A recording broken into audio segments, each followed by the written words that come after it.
बॉलीवुड का ग्लैमर और क्योस हमेशा से ही हमारी क्यूरियोसिटी को बढ़ाता है, लेकिन रियल और डार्क स्टोरी अक्सर उसके पीछे छुपी होती हैं। और आर्यन खान ने अपनी web series the bads of Bollywood के फर्स्ट ग्लिम्स के साथ ही हमें प्रॉमिस किया था कि पिक्चर अभी बाकी है, और बिलीव मी ये प्रॉमिस पूरा भी हुआ है। ये 7 एपिसोड सीरीज एक फुल ऑन फिल्मी, सैसी और एंटरटेनिंग राइड लगी मुझे। तो अब जो भी बोलेगा मेरा शो बोलेगा। तो हे गाइस, स्वागत है आपका इट्स रिएक्ट में। और आज मैं रिव्यू करने वाली हूँ आर्यन खान की web series the bads of Bollywood का, जिसे देखने के बाद मैं एक ही बात बोलूंगी कि इस सीरीज की जो इतनी हाइप हो रही है वो वाकई में ये सीरीज डिजर्व करती है, क्योंकि स्टोरी की शुरुआत ही इतनी धमाकेदार तरीके से की गई है कि आप पहले ही 10 मिनट में हुक हो जाओगे। कहानी है आसमान सिंह लक्ष्य की, जो बॉलीवुड में अपना नाम बनाना चाहता है और उसकी डेब्यू फिल्म उसे ओवरनाइट सुपरस्टार बना देती है। लेकिन असली ट्विस्ट तब आता है जब करण जौहर उसे अपनी नेक्स्ट फिल्म के लिए साइन करते हैं। Don't fuck with the movie mafia. ये फिल्म है इंडिया के बिगेस्ट सुपरस्टार अजय तलवार यानी बॉबी देओल की बेटी करिश्मा साहिर बम्बा के लॉन्च के लिए। और वैसे भी करण जौहर तो स्टार किड्स को लॉन्च करने के लिए जाने जाते हैं। तो अपने अगले 7 एपिसोड्स में ये वेब सीरीज एक लव स्टोरी के साथ कॉमेडी, ड्रामा और सेल्फ अवेयर जोक्स का परफेक्ट मिक्स दिखाती है।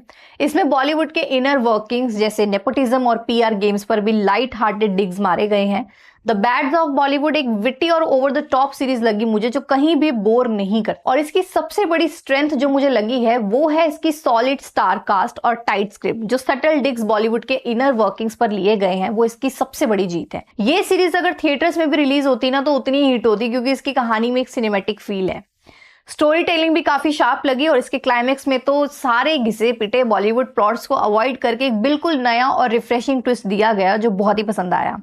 वहीं सीरीज की जान है इसके एक्टर्स और ढेर सारे कैमियोज, और इन कैमियोज में से सबसे ज्यादा अनएक्सपेक्टेड था मेरे लिए इमरान हाशमी वाला कैमियो। इवन अभी पूरे सोशल मीडिया पर सिर्फ उन्हीं के कैमियो के चर्चे हैं, जबकि आमिर, सलमान, SRK, रणवीर और भी बहुत सारे लोग हैं इसमें, लेकिन इमरान सर पूरी लाइमलाइट अपनी तरफ ले गए। और एक्टर्स में आसमान सिंह के रोल में लक्ष्य ने अपनी स्ट्रॉन्ग स्क्रीन प्रेजेंस से हर सीन को लाइवली बना दिया। साहिर बम्बा जो करिश्मा तलवार का रोल प्ले कर रही हैं, लक्ष्य के साथ एक परफेक्ट जोड़ी लगी मुझे। वहीं बॉबी देओल शुरुआत में एज इंडिया का सुपरस्टार थोड़ा सा मुझे मिसफिट लगे, लेकिन जैसे जैसे सीरीज आगे बढ़ती है उनका कैरेक्टर परफेक्टली फिट हो जाता है। राघव और आन्या सिंह जो आसमान के लेफ्ट राइट हैंड्स बने हैं, इन्होंने भी जबरदस्त काम किया है। वहीं इस सीरीज में राघव और लक्ष्य की फ्रेंडशिप ने सच में दिल जीता है, और राघव तो अपनी कॉमिक टाइमिंग से बहुत सारे सीन स्टील कर लेते हैं, और आन्या सिंह हर सीन में स्ट्रॉन्ग प्रेजेंस मेंटेन करती है। बाकी story, background score, music, VFX सब कुछ मुझे ऑन पॉइंट लगा, और म्यूजिक सच में बहुत अच्छे हैं। हालांकि तमन्ना भाटिया की भी एक सॉन्ग की बात हो रही थी इसमें, अब वो क्यों नहीं ऐड करा इसमें और क्यों हटा दिया गया, इसका रीजन तो मुझे नहीं पता। बट ओवरऑल सीरीज बहुत मजेदार लगी। बोलना तो मैं वैसे बहुत कुछ चाहती हूँ, बट वही है कि स्पॉइलर हो जाएगा। और हाँ, इसमें ऐसे और भी कैमियोज है जिनके बारे में ना तो हमें पता था और ना ही हमने ट्रेलर में देखा, जैसे कि एक इमरान हाशमी वाला कैमियो जो बहुत अनएक्सपेक्टेड था। तो ऐसे और भी कैमियोज हैं जो हमें सीरीज में देखने को मिलेंगे, जिसके लिए आपको ये सीरीज देखनी पड़ेगी। लेकिन एक बात जिसका मुझे डाउट था जब मैंने ट्रेलर को देखा था, कि अगर इस सीरीज में इतने सारे कैमियोज हैं तो कहीं खिचड़ी ना बन जाए, तो वो मेरा डाउट क्लियर हो गया कि नहीं यार, क्योंकि हर कैमियो के पीछे ना एक स्टोरी है जिसे बहुत अच्छे तरीके से बिल्ड किया हुआ है, और वो बहुत अच्छा लगा मुझे। हालांकि वेब सीरीज बहुत अच्छी है, लेकिन फिर भी इसके बावजूद इसके पीछे बहुत सारे लोग पड़े हुए हैं जो फेक रिव्यूज कर रहे हैं। So ignore them and please watch it. सच कहूं तो इस सीरीज में ऐसा कुछ भी नहीं है जो काम ना करे, बस आपका सेंस ऑफ ह्यूमर, क्वर्की और ओवर द टॉप कॉमेडी को पसंद करता हो। और तो और इस सीरीज के टाइटल का रिवील जिस तरीके से क्लाइमेक्स में होता है ना, वो एक ऐसा क्लेवर ट्विस्ट था जो आजकल काफी फिल्म्स और शोज में कम ही देखने को मिलता है।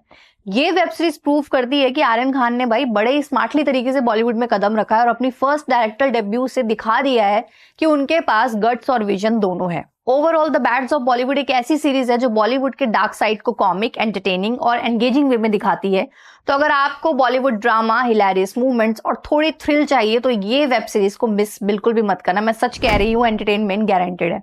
और मेरा रिव्यू पसंद आया हो तो इस वीडियो को लाइक जरूर करना, शेयर करना और अपने इस चैनल को सब्सक्राइब करना मत भूलना। मिलती हूँ नेक्स्ट वीडियो में, तब तक के लिए bye bye and take care.